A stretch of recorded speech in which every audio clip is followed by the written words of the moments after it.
La guerra ha comenzado. Y nos superan en potencia de fuego.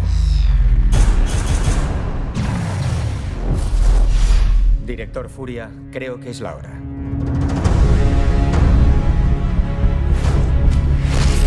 ¿Tiene una misión, señor? ¿Tratar de reintegrarme en el mundo?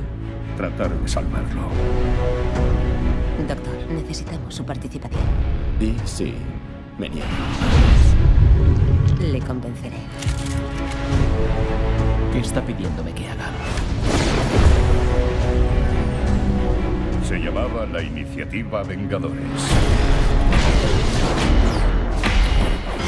Creía que no era apto. Al parecer soy... ¿cómo era? Voluble, narcisista y no sé jugar en equipo.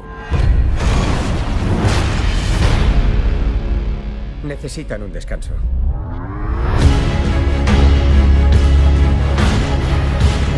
Tan desesperado estás que llamas a estas criaturas perdidas para que te defiendan. Tú has conseguido que esté muy desesperado.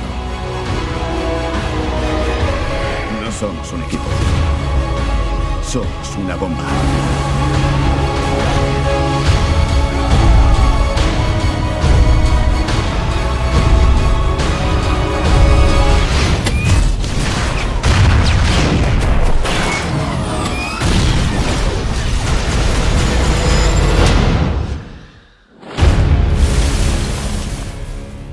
Jamás nos adiestraron para algo así.